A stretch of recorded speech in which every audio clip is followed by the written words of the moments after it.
Shalom Aleichem, Assalamu Alaikum, Eirini Mazisu, Pax Vobiscum. Welcome back to the channel, and peace be unto you in English.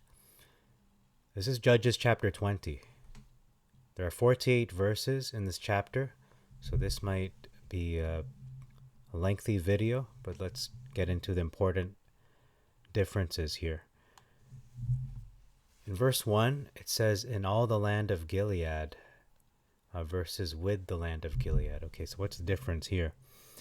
So all the children of Israel went out, and all the congregation was gathered as one man, from Dan even to Beersheba, and in the land of Gilead, to Adonai at Mizpeh.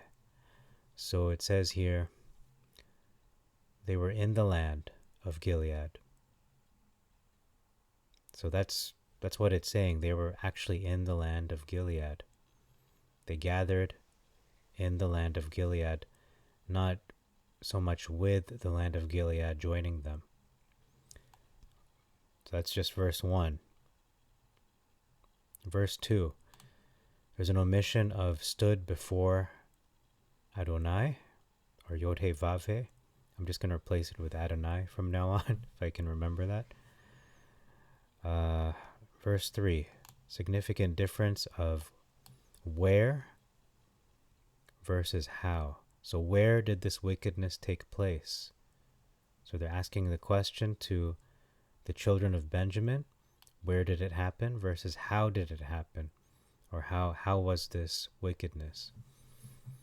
So two different questions being asked. So what was the answer? The Levite said, I went to Gibeah. So that's the answer. It took place in Gibeah, but he also described the details as to what happened. So perhaps it's not only where, but also how. Because although it doesn't say this here, I'm going to also interpret this as not only a geographical question as to the location of where it took place, but it's also perhaps where for, like why did this take place? But that's just my own opinion. I could be wrong in that. But notice he does provide the details as to the events that occurred. Okay, so that's verse 3. Verse 5 it says here, wished to slay me versus thought to have slain me. So they wanted to kill him versus they thought to have killed me already, which does not make any sense in the narrative, because there doesn't seem to be any, there is no account of them believing him to be dead. And then they say humbled versus forced. So that's an interesting use of words. Notice as well when it came to the story of Samson and how he was made to, they caused him to entertain them, to be sport. They also used the term humbled him. Does that imply any inappropriate physical touching to him? It's hard to say, but it's possible. There is a possibility, besides humiliation and embarrassment. Verse 6, notice the strong language here, just how bad this act was. They have wrought lewdness and abomination in Israel. That is detestable. It is absolutely abominable. Versus folly. So just, foolishness. It's not that bad. It's folly. It's abomination. Verse 7, take counsel. So take counsel. Use this event to advise yourself, to learn from this. Take counsel here among yourselves. Or it could mean to simply give advice to each other among yourselves. However, it does say give here your advice instead of take counsel. So it's one thing to take counsel as to take advice. It's another thing altogether to give advice. In verse 9, shall be done in Gibeah. This is the thing which shall be done in Gibeah versus we will do to Gibeah. So they are adamant in the Masoretic that they will be the ones to do this. In verse 10, to cause them, take provision to cause them to come. So that's the reason they're taking provision in order to cause them to come to Gibeah of Benjamin. So that is like incentive to go, perhaps. They will take numbers of men from all the tribes of Israel, and it describes, details the specific numbers to take provision. So these numbers and also the provision would be the impetus to cause them to come to Gibeah to fight. In the Masoretic, it says it says when they come. So it is not related to any motivation or any strategy to get them to gather there.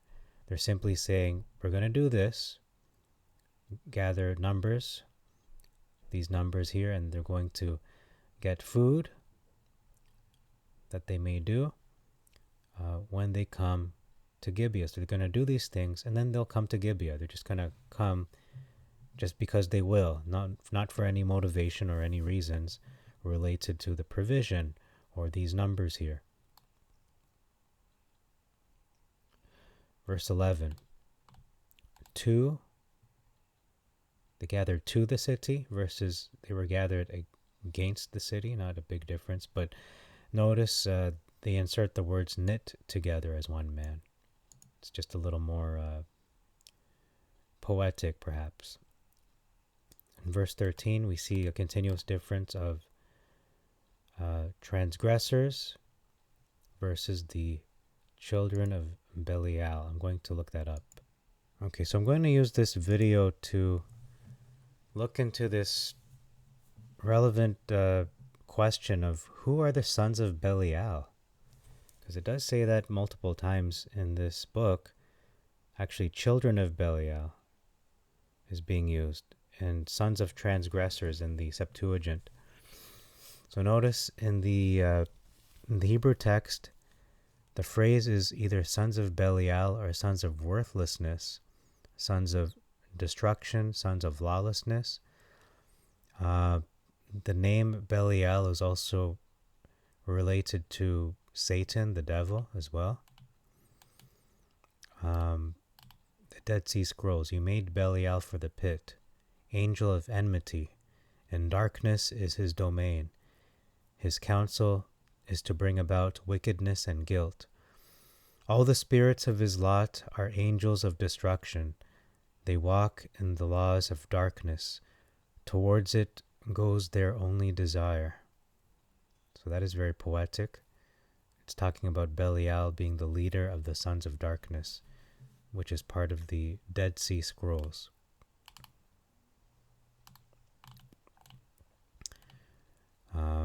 What else can we say about Belial? I'm going to look into the Greek. It says here, okay, the spelling found in the manuscript of 2 Corinthians manuscripts, it says Beliar, not Belial. So this is the reading preferred by the scholars. And they changed the L to an R because of a common change in the way Aramaic is pronounced. I like this terminology. A lot of people call it the Greek Septuagint. It is actually the Jewish Greek Septuagint because it was translated by Hebrews who spoke Greek, or Greek Jews, or Jews who are Greek. Does that make sense? Anyway, Jews living at that time who became part of the Greek culture, who spoke Greek as their main language, their mother tongue perhaps. Later, the Old Testament of the early Christian church, or the Hebrew scriptures as I prefer to call them, the Tanakh, generally renders the sons of Belial verses in the Hebrew Bible either as lawless men or by idioms, sons of the pestilence, rather than a personal name. Personal name. Oh, let me just fix that camera angle there. Hold on. Sorry about that. Yeah, so Andres paranomoi, lawless men. And that's Deuteronomy 13. And then we're actually reading from Judges. We see sons of transgressors. And that's very close, transgressing or lawless. But transgression is more, breaking a commandment, right? Breaking the ordinances. Transgressing is breaking. Or huioi loi moi. I'm not sure if I pronounced that correctly. The Septuagint also avoids Belial in the singular, so Shammai, when he cursed David, come out, you bloody man, and you man of Belial. Okay, we haven't reached this text yet. This book, 2 Samuel, is rendered you lawless man. Oh wow. Paranomos. And Hannah to Eli, count not your handmaid for a daughter of Belial, is rendered in the Septuagint. Don't count your maidservant as a daughter of the pest. The Latin Vulgate and the Syriac Peshitta Old Testaments in some cases follow the Greek, the Septuagint. In other literalize as Hebrew. The single New Testament use is preserved in Belial as Belial in Latin and Syriac. Okay, and then we get into some other. I'm not going to get into those. I'll just scan through it because, not in that. No, we'll skip that. Okay, so this is a good answer from gotquestions.org. Belial is a compound word believed to have been taken from the Hebrew beli, meaning not, and yal, meaning profit, so unprofitable or not beneficial. It is used 26 times in the Hebrew scriptures. Tanakh, usually translated as worthless. So worthless in the NASB. Also as base, destruction, rascally, and wicked. In the earlier books of the Tanakh, when describing a wicked person, the King James sometimes uses son of Belial or daughter, man or people. Like many other uses of the term son of, and we have that expression in our modern day, son of, fill in the blank. The expression son of Belial does not imply that Belial is a real person who fathers children. Rather, it is a description. It is a description of people characterized by worthlessness or corruption. I just think it's, if someone's watching this video and they think I'm in a time warp, I'm dressed like someone from another period of time, and then all of a sudden hear this digital watch and it seems so anachronistic. But anyhow, continuing on, a less accepted theory is that Belial comes from Beliol, meaning without yoke. Interesting. So that definition would remain the same, about the same. However, a son of Belial would be someone who is lawless, rebellious. And what do we see here in the Septuagint? Sons of transgressors or sons of lawless ones. Rebellious could fit with that description as well. So in either case, the Tanakh, uses Belial as a personification of evil, not an actual entity. Later, the personification began to be thought of as an actual person. And in the New Testament, Belial, and a lot of people call the New Testament the Greek scriptures. Let's just stick with the New Testament for now, or the Brit Hadashah in Hebrew. Belial is used as a proper name of Satan in 2 Corinthians. In Jewish apocryphal literature, Belial is often represented as an actual being and given a backstory, including the Book of Jubilees, which we are going through on this channel. It says that Belial was one of the angels who followed Satan in his fall. The Sibylline oracles say that Belial will be the Antichrist and or fake Messiah who deceives Samaritans. Okay, I think he's going to deceive more than just them. They're a relatively small group on the planet Earth. Okay, Belial is a demon and Paradise Lost and so on. In scripture, Belial was used to personify wickedness and worthlessness. The only time the word is used to identify a person is 2 Corinthians 6:15, where the name is applied to Satan. There is no indication from scripture that Belial is the proper name of a specific demon. Okay, so that's more conjecture, speculation whether it is or not. So this is BibleHub.com. I'm just going to read this small paragraph. The word Belial is found but once in the New Testament. In the Hebrew of the Old Testament, it is found 27 times. It is several times translated as wicked, ungodly, evil, and similar to what we read earlier. Okay, it points to the vile. They draw iniquity with a cart rope. Belial itself seems to mean worthlessness, nothingness, or destruction. Vile men are worthless. Saying that that statement can at last be put to no good purpose.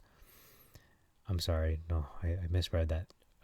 Vile men are worthless can at last be put to no good purpose but to be burned, is argued at length in Ezekiel 15.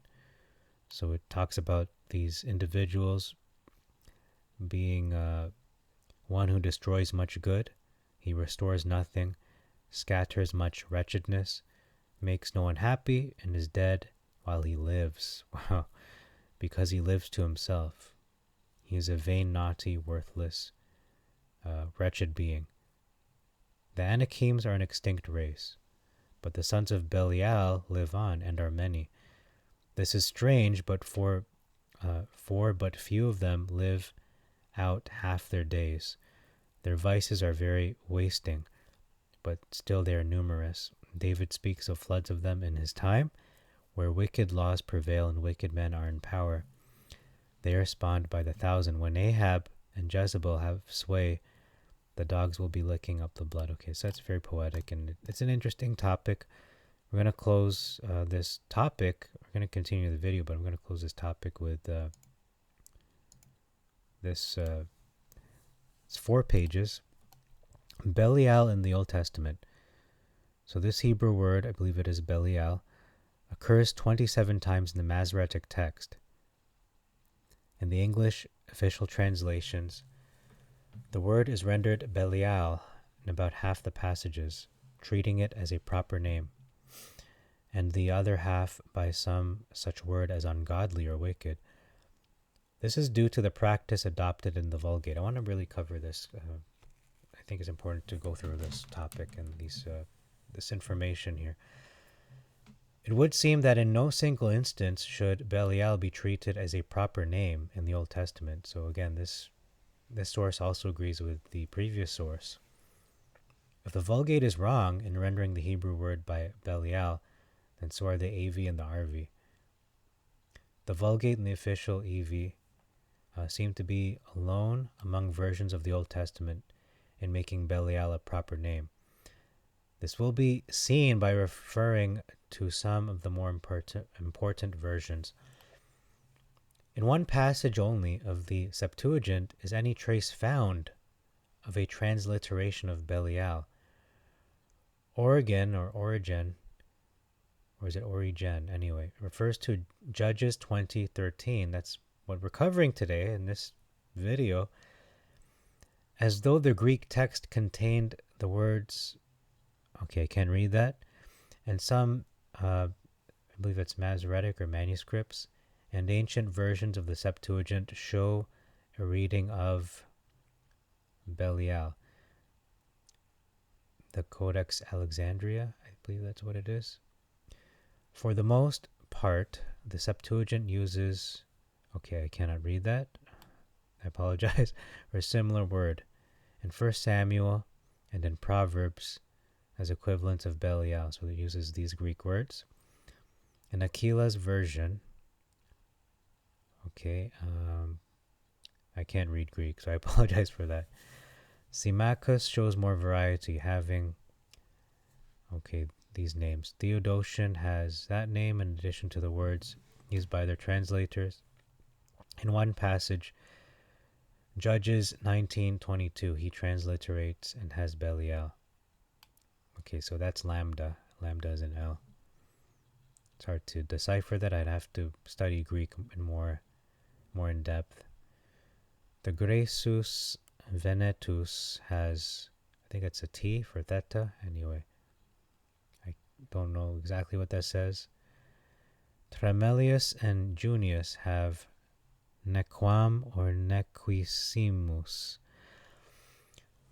Among modern versions, we're only on page 2. Osterwald's French version has méchant and méchant garnement, and Dr. Moffat's new translation, rascals and destruction, among other words. It will be necessary to refer in greater detail to the various renderings of Belial in the Vulgate. In 13 passages where this Belial occurs, usually, though not always, in such phrases as Filius Belial, Vir Belial. Other renderings are, I'm not going to read them all. You can just see that for yourself. The words diabolus and diabolicus are used in 1 Kings 21. It also occurs twice in I believe it's the Psalms.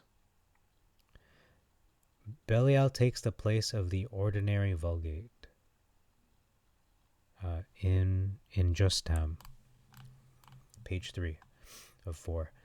Tyndale, perhaps influenced by Wycliffe, seems to have set the example of following the Vulgate in the frequent rendering of Belial as a proper name. And his example has again been followed more or less closely in the AV and RV. The two passages in the Pentateuch and the two passages in Judges,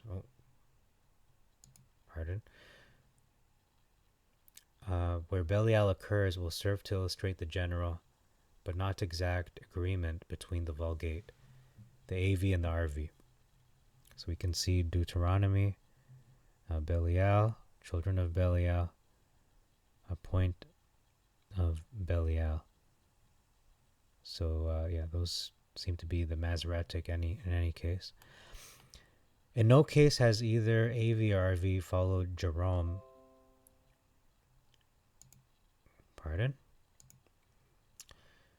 In using diabolus, it is clear that the example of the Vulgate is ultimately responsible for Belial occurring so often in the Old Testament. Jerome's use of Belial as a proper name seems to be an anachronism, and we just mentioned that earlier. I'm dressed like in an ancient way, but I have a digital watch. So that use of it being a proper name most likely is not correct. Apparently, Belial was not used as a proper name in the Tanakh when they were first written, but in the century preceding the Christian era, the word had come into use as a name of Satan.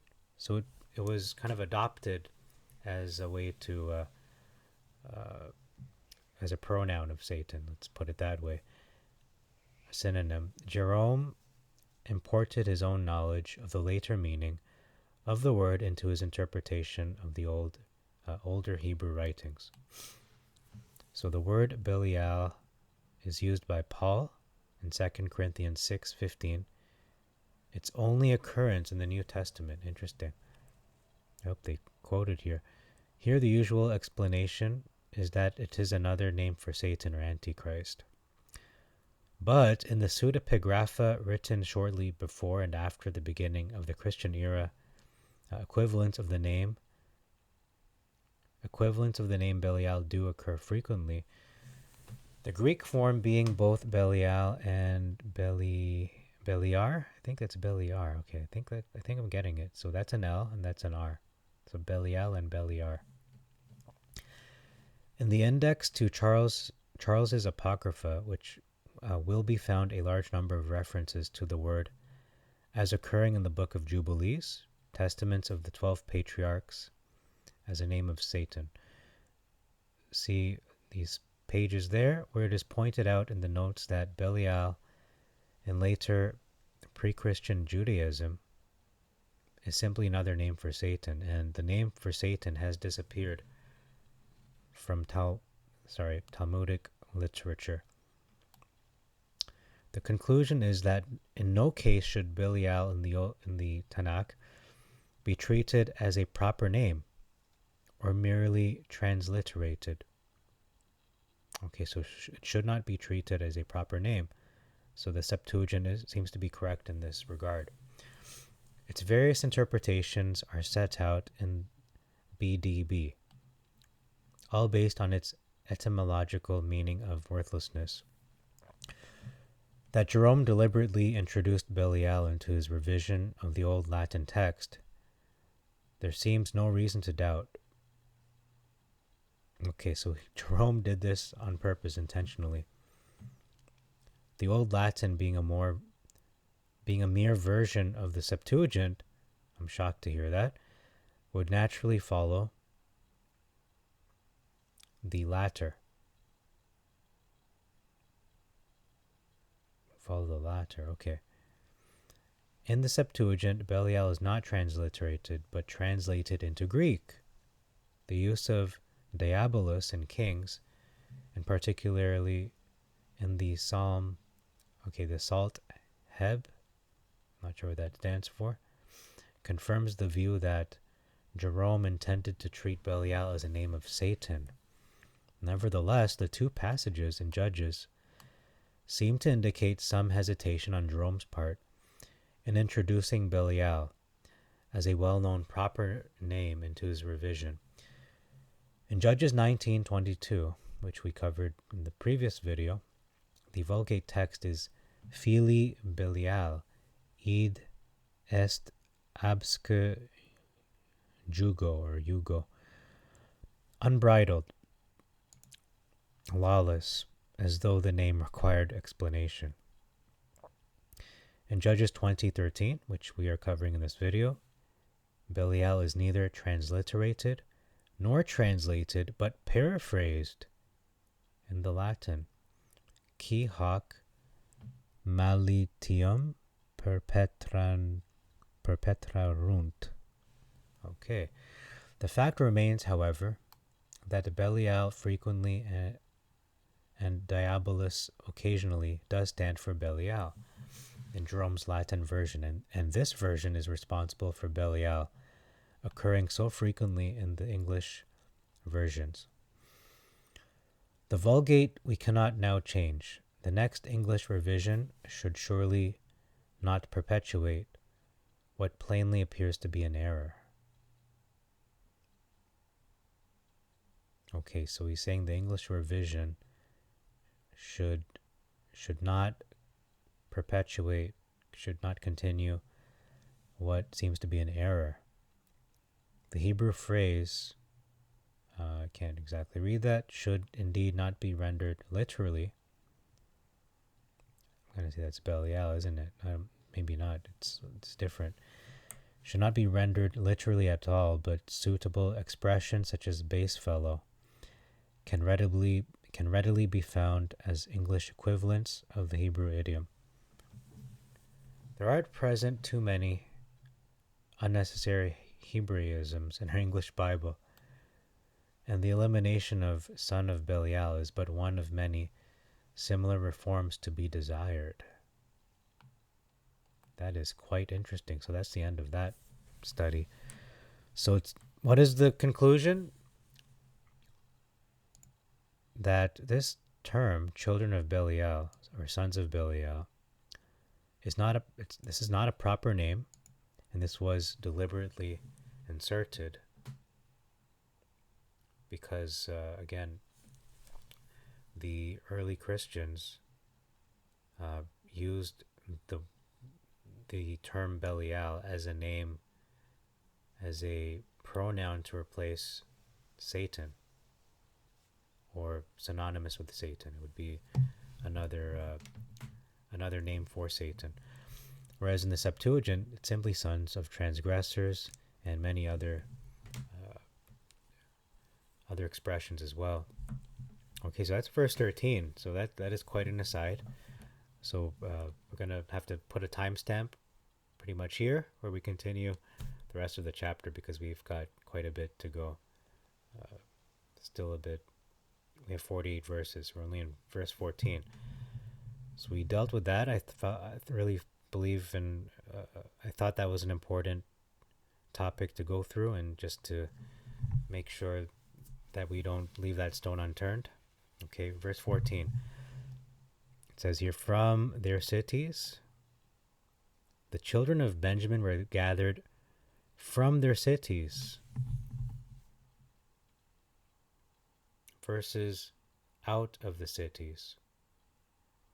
So the distinction I make here is that they came from their cities, their respective cities. They didn't just come out of some random cities that do not belong to them. Okay. Continuous difference in verse 15 of their versus the. Okay, their cities, again, ownership. Those cities belong to Benjamin.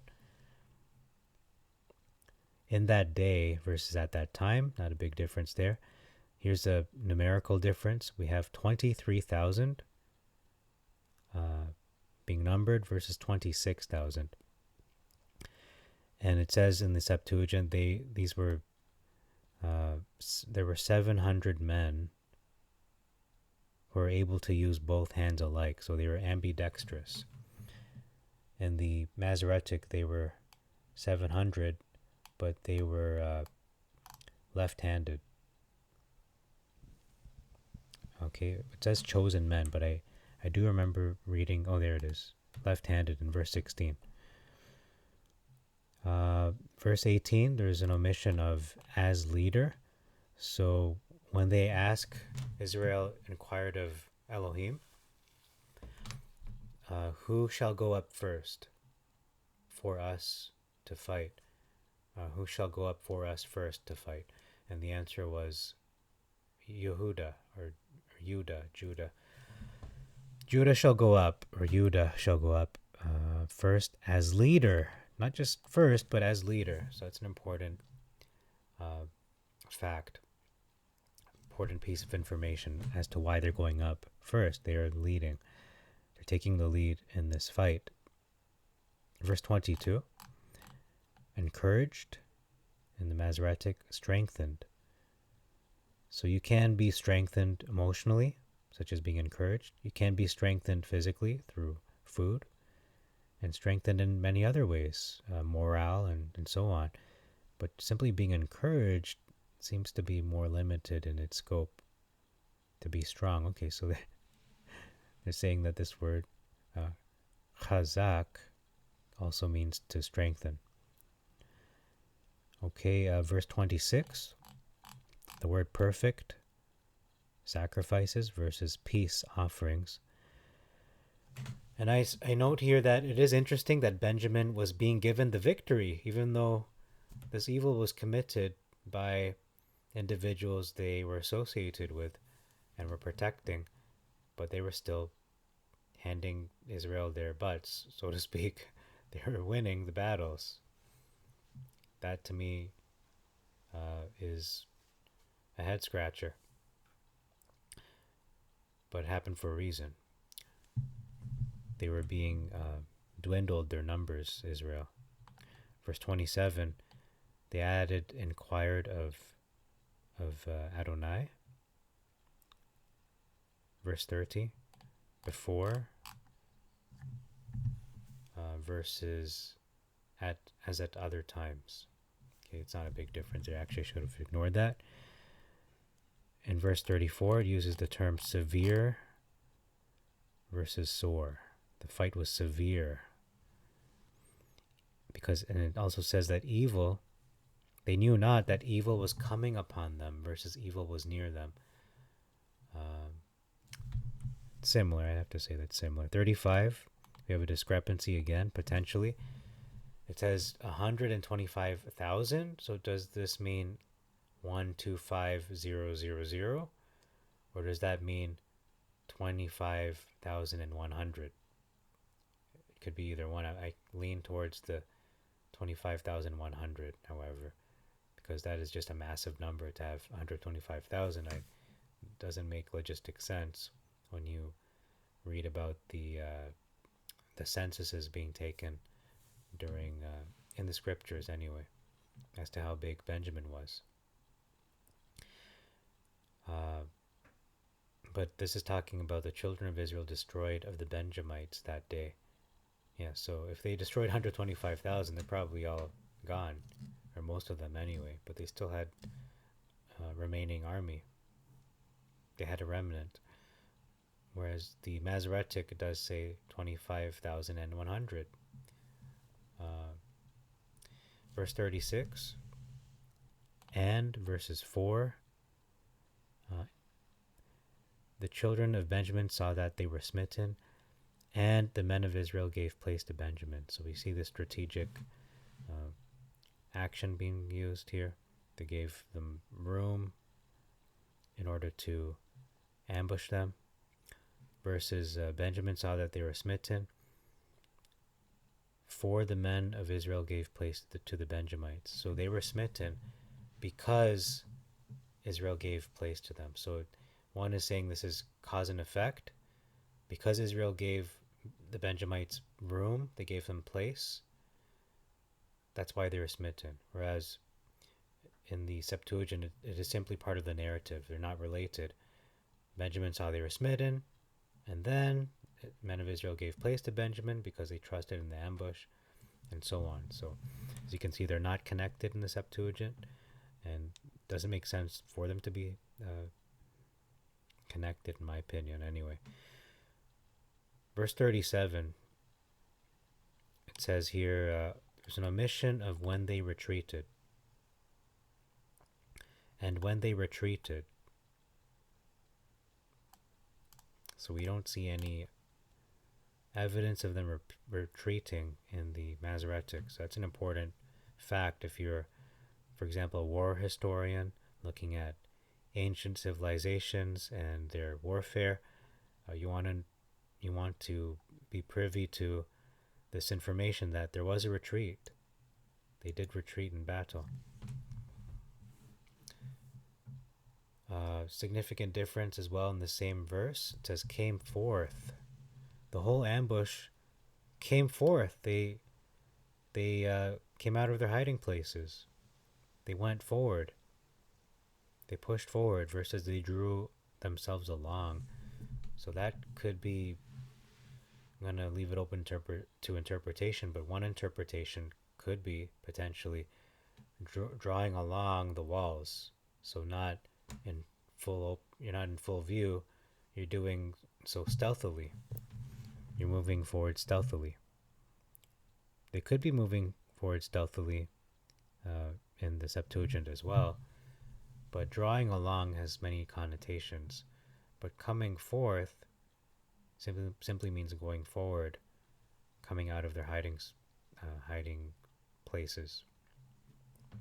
Drawing along does not have that same connotation. Can be taken in so many different ways. Verse 38. We're going to ignore that verse. Verse 39.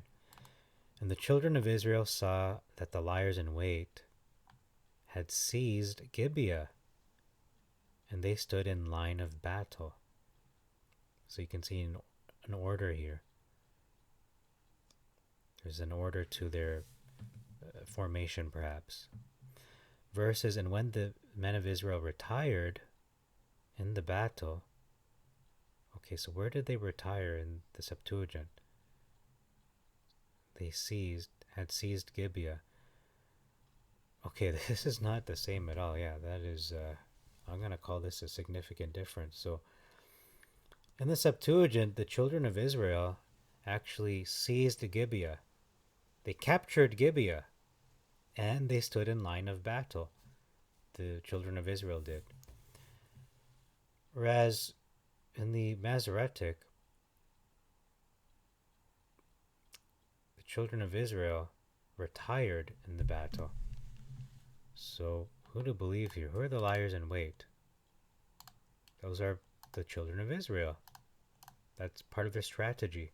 They prepared an ambush. So the liars in wait seized Gibeah. They captured Gibeah. Or maybe they didn't capture it, but they what do you call that again? Where you you put a siege. So they besieged Gibeah. They they uh, they had a siege upon Gibeah. Let's put it that way. Perhaps it's that rather than seize. But I'm just going with seize because that's what the text says here in the English anyway. Whereas they were tired in the battle, so they quit. Why would they quit? Doesn't make any sense. And Benjamin began to kill 30 men. You're going to notice that small number. So they only killed 30 at some points of the narrative here. Again, Benjamin is just dominating this battle against Israel, the rest of the tribes of Israel. Next is verse 40. We're at the home stretch here.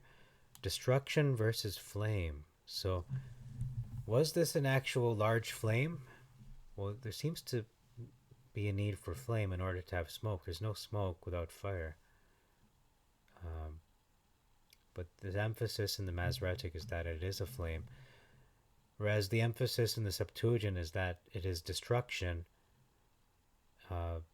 It's describing it as destruction because that's what it is, but they're being destroyed by fire. So the emphasis is not on the method of destruction. The emphasis is on what is happening, which is destruction itself. And one of the after effects, or one of the effects, active effects of the destruction is a pillar of smoke. Pillar of smoke. Verse 41, a significant difference once again. It says hasted. Benjamin hasted versus they were amazed. I almost want to note this as a big difference, but I don't feel like it is a doctrinal difference or close to that in that kind of realm. So they hasted. The men of Benjamin hasted. They rushed to. They retreated quickly. But it says the men of Israel turned back, and the men of Benjamin hasted. So they're running away because they saw evil had come upon them. Whereas in the Masoretic, they were not rushing. They were amazed. They just stood with their jaws dropped. Okay, so that's verse 41. Verse 43, it says, cut down. Israel cut down Benjamin. They really dealt a heavy blow to them. Versus they enclosed them, so they besieged them again. It's not that they're being defeated. They're simply being more and more surrounded and encircled. They're being enclosed. They're being there's a lot of pressure on them, but they're not actually being defeated. And the same verse, it says Nuah. Israel pursued him, Benjamin, from Nuah, an actual place being named, a location closely, till they came opposite Gibeah on the east, on the opposite side of Gibeah. Okay. What does the Masoretic say? It says here, they trode them down. Israel trode them down with ease. So that is a significant difference as well. They basically trampled on them. They walked all over them easily over against Gibeah. Okay. Yeah, again, this channel leans toward the Septuagint. We favor the Septuagint translation for many, many reasons. Number one is because it does not censor that Jesus Christ or Yeshua is the Messiah. the prophesied Messiah, the Son of the living God. So that's why we take that stance, that position, among many other reasons. But that's probably the biggest one. So it is saying Nuah. They pursued Benjamin from this place called Nuah until they came to a region, a location opposite of Gibeah on the east. Interesting. Okay, moving on to verse 45. It says the word omit, the word rest was omitted. And the rest returned. Okay, so the remainder of Benjamin, or the rest, turned and fled to the wilderness of the rock of Rimmon. So there were survivors. That's an important factoid, that there indeed were survivors. The rest turned, because otherwise you're not sure who this is turning, because it describes how there were casualties. These are the ones who died in battle, who Israel had killed from Benjamin, and then they turned and fled. So this could be interpreted as Israel turned and fled. Could easily be misinterpreted that way. But it says, and the rest turned and fled to the wilderness of the rock of Rimmon, the survivors from Benjamin. And it says, and the children of Israel picked off of them, the survivors, 5,000 men. So 5,000 were picked off. How many were remaining of that 5,000 is a question.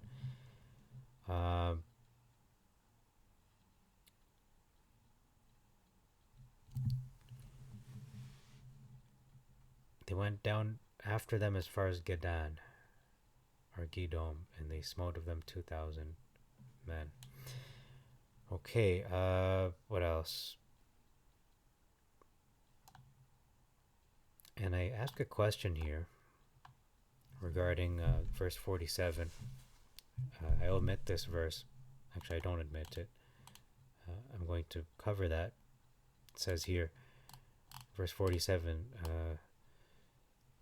the rest, the survivors turned, fled to the wilderness of the rock of Rimmon, even, and in brackets, 600 men. And they sojourned 4 months in the rock of Rimmon. So how did this translator know to put in brackets 6 if the Masoretic did not exist yet? Well, the fact is, the King James was produced in 1611, and there was previous English version, I believe, translated by either Wycliffe or Tyndale. I'm going to say it's probably Wycliffe, though. And that was in the 15th, 16th century. Whereas this English translation of Brenton's was not until later on. So perhaps they did a little bit of reading the King James, and then they borrowed that number of 600. I'm not sure. But that's speculation on my part. How did they know? How did Brenton, Sir Lancelot Brenton, how did he know to insert the 6? Why can't they just leave it as 100? Even 100 men.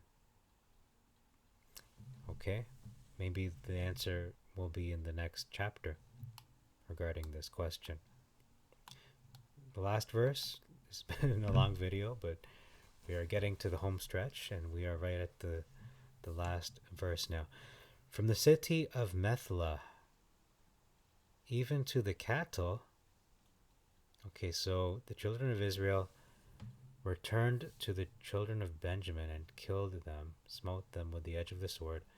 From this specific place, Methla, even the cattle that they owned and everything that was found in all the cities. They didn't take any prisoners, and they burned with fire the cities they found. In the verses, it says here, they smote them as well the men of every city. So in the Masoretic, it isn't describing It's not giving us a location of where they're being slayed, which is Methla. They're simply saying they killed the men of every city and beast, and all that came to hand, which is, I have to admit, it's similar to what is rendered in the Septuagint, except for the part about where it was, location-wise, the city of Methla, not simply killing the men. Okay, so this has been a long video. I'm going to close it here. So we did look at that topic of the children of Belial. So that's going to be an interesting thumbnail. Not sure which thumbnail I'll use for that, but I'm going to pick one that is most likely eye-catching. And we talked about the sons of transgressors. So again, children of Belial was something that was anachronistic. It was deliberately inserted. It's not supposed to be a proper name. So I hope this video clarified that. It certainly did for me. I only learned this as I was doing this video. So thank you very much for your time, ladies and gentlemen. Until next time, we'll look at the last chapter of this book, Judges 21.